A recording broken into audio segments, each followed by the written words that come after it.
A cochlear implant is a prosthetic device that is used to improve the hearing of individuals with significant hearing loss, individuals who no longer can benefit from traditional amplification.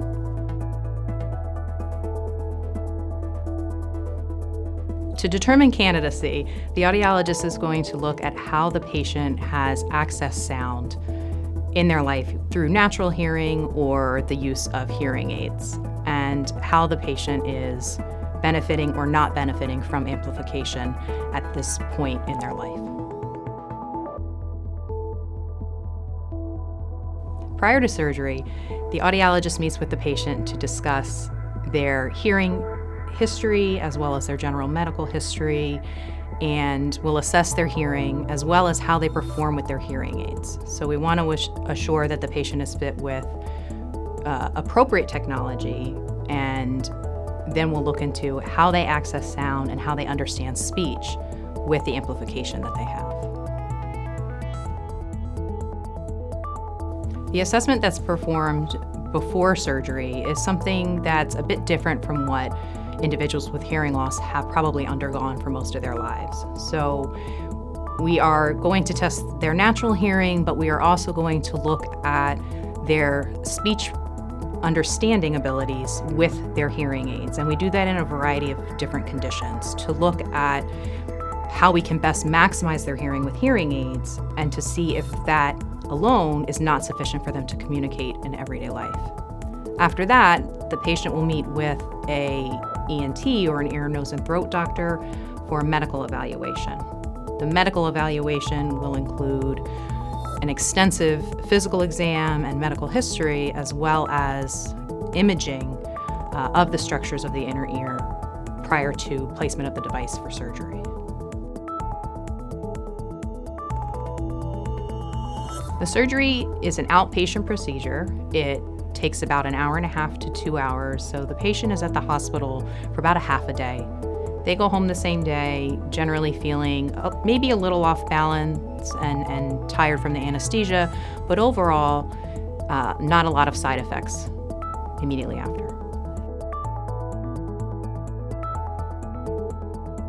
Following surgery and before activation, the patient does not hear out of the ear that they were operated on.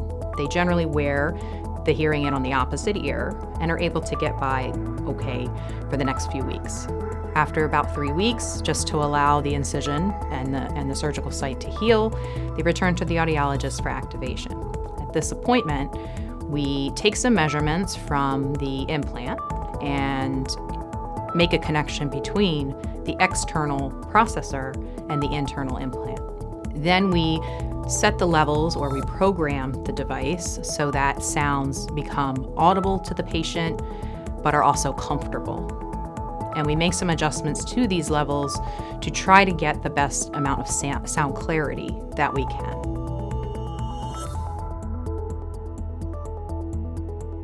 Programming a cochlear implant is setting the amount of stimulation that the device gives to the patient in different ranges of pitches.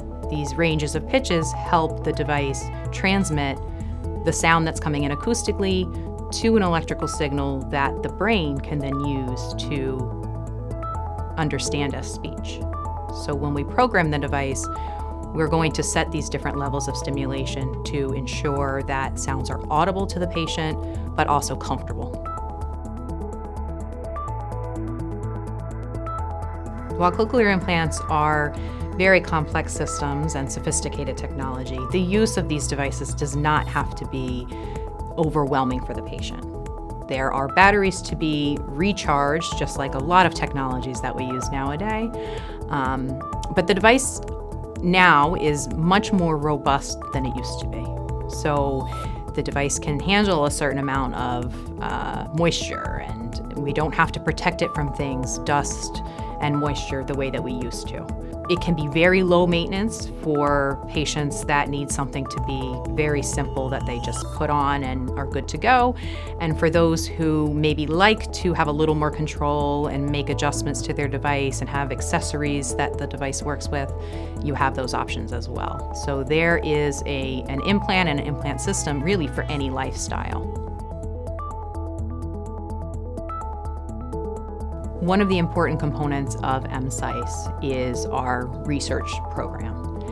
And we benefit from the cochlear implant patients that we see in the clinic joining us in the research laboratory because we can learn so much about the technology and the individual outcomes with the technology when our patients actually participate in the research. So even individuals who are seen at implant centers that are not ours can contribute to this research and help us improve the technology, improve how we're programming the technology so that we can learn about all of the different individual nuances of having a cochlear implant.